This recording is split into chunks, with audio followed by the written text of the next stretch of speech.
এই সিন্ডিকেটৰ আঁৰত কোন আছে আসলে কোনে সিন্ডিকেটটো চলাবলৈ দিছে সেই মেইন মানুহজন মুখ্যমন্ত্ৰী হিমন্ত বিশ্ব শৰ্মা বাকিবিলাক তেওঁৰ এজেন্ট মানে হিমন্ত বিশ্ব শৰ্মাৰ কথা মতে সিন্ডিকেটটো চলি আছে আৰু এই গোবিন্দ চৰকাৰে হওক বা আপোনাৰ হৰেণ মহন্ত হৈছে মুখ্যমন্ত্ৰী হিমন্ত বিশ্ব শৰ্মাৰ কালেক্টৰ টকা কালেক্টৰ সিন্ডিকেটটোৰ গোটেই ধন আধা ভাগ মুখ্যমন্ত্ৰীলৈ আহে তেওঁলোকে কমিশ্যনটোহে পায় টকাটো তুলিবলৈ দি আছে মুখ্যমন্ত্ৰী হিমন্ত বিশ্ব শৰ্মাই নহলে আপোনাৰ ওপেনলি পুলিচৰ লগত মিলি আপোনাৰ সেই মই যে কৈ আছো আপোনাক সেই যে আপোনাৰ ফ্লাইঅভাৰ তলে তলে টকা পইচাবিলাক যে তুলি থাকে পুলিচৰ লগত থাকে আমিতো দেখিছো ন কিনো নহলে আপোনাৰ আমি ফ্লাইঅভাৰ তলত যে মানুহবিলাক যে পুলিচৰ লগত যে একেলগে বহি থাকে সেই মানুহবিলাকে ট্ৰাকবিলাকৰ পৰা যে টকাটো সংগ্ৰহ কৰি থাকে সেই কথাটো চৰকাৰ এখন চলি থকাৰ পাছত সেইটো পুলিচৰ লগত একেলগে সিন্ডিকেটৰ মানুহবিলাকে বহি যেটো টকা কালেক্ট কৰি থাকে সেইটো যদি আপোনাৰ চৰকাৰৰ নিৰ্দেশ মতে হোৱা নাই সেইটো ওপেনলি হ'ব পাৰে নেকি আপোনালোকে চাওক যে পুলিচ লগত আপোনাৰ সিন্ডিকেট মানে গোটেই বস্তুটো আপোনালোকে এটা কথা জানি লওক যে অসমত চলি থকা সিন্ডিকেটৰ মূল মানুহজন মুখ্যমন্ত্ৰী হিমন্ত বিশ্ব শৰ্মা আৰু তেওঁৰ আসলতে মেইন মানুহ আগতে আছিল পীযুষ হাজৰিকা আৰু এতিয়া শেহতীয়াকে পীযুষ হাজৰিকাই বোলে মুখ্যমন্ত্ৰী হিমন্ত বিশ্ব শৰ্মাক যিমান আসলতে সিন্ডিকেটৰ ধন সেইটো দিব লাগে সেইটো দিয়া নাই সেই কাৰণে তেওঁ সেইটোৰ পৰা অতৰাই নতুনকৈ আমাৰ এই মানুহজনক জয়ন্ত মল্ল বৰুৱা সেই জয়ন্ত মল্ল বৰুৱাক এতিয়া ফিল্ডত নমাইছে এতিয়া গোটেই সেই কাৰণে আমি দেখি আছো এইকেইদিন জয়ন্ত মল্ল বৰুৱাই বন বিভাগৰ অফিচাৰবিলাকৰ লগত যে কথা পাতি আছে যে ৰেভিনিউ কালেক্ট কৰিব লাগে বুলি যে কৈ আছে এতিয়া গোটেইটো তেওঁৰ হাতলৈ আহিছে মানে নিয়ন্ত্ৰণটো তেওঁৰ হাতলৈ আনিছে এতিয়া মুখ্যমন্ত্ৰী আটাইতকৈ ঘনিষ্ঠ হিচাপে এতিয়া গোটেই সিন্ডিকেটটোৰ চোৱা চিতাৰ কামটো এতিয়া আৰম্ভ কৰিছে জয়ন্ত মল্ল বৰুৱাই কিন্তু তেওঁলোকৰ মেইন মানুহটো হৈছে হিমন্ত বিশ্ব শৰ্মা হৰেণ মহন্ত আৰু আপোনাৰ গোবিন্দ চৰকাৰ এইবিলাক হৈছে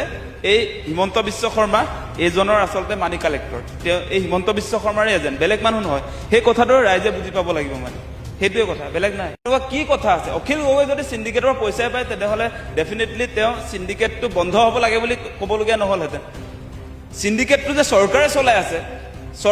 চলাই আছে সেই কথাটো ৰাইজৰ সন্মুখত উন্মোচন কৰাৰ কাৰণে এতিয়া অখিল গগৈক আচলতে তেওঁলোকে আক্ৰমণৰ লক্ষ্য হিচাপে বাছি লৈছে এতিয়া সিন্ডিকেটটো বন্ধ কৰি পেলাওক আপোনালোকে যদি ভাবিছে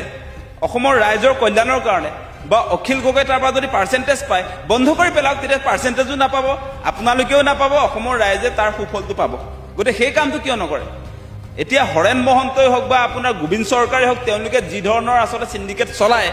গোটেই আপোনাৰ ৰাইজৰ ওপৰতহে মাধমাৰটো পৰেগৈ এতিয়া কণীৰ দাম বাঢ়িছে ব্ৰইলাৰৰ দাম বাঢ়িছে গোটেইবিলাকত যে আপোনাৰ তেওঁলোকে যে এটা পাৰ্চেন্টেজ যে ল'লে গোটেই বস্তুবিলাকৰ এগেইনষ্টত তাৰ পাছত তাৰ কাৰণে আমি সাধাৰণ মানুহে অধিক দামত বস্তু ক্ৰয় কৰিবলগীয়া হৈছে সেই কথাটোৰ ক্ষেত্ৰত আমি কৈছো যে আপোনালোকে সম্পূৰ্ণৰূপে বন্ধ কৰি পেলাওক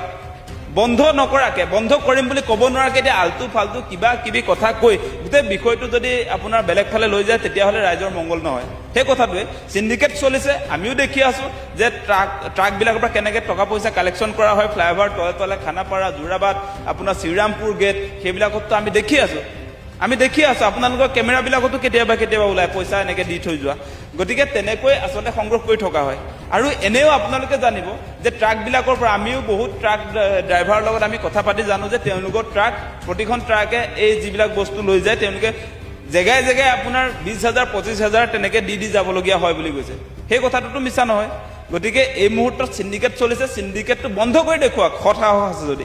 সেইবিলাক বোকাচতীয়া ৰাজনীতি কৰাতকৈ যে সিন্ডিকেট ৰাজটো আপোনালোকে চলাই আছে আৰু সেই চলাই থাকিব বিচাৰি থাকিলে নহ'ব যে সেইটো বন্ধ কৰি আপোনালোকে যে সৎ সাহস সেইটো প্ৰদৰ্শন কৰক ৰাইজৰ সন্মুখত সেইটোৱে মেইন কথা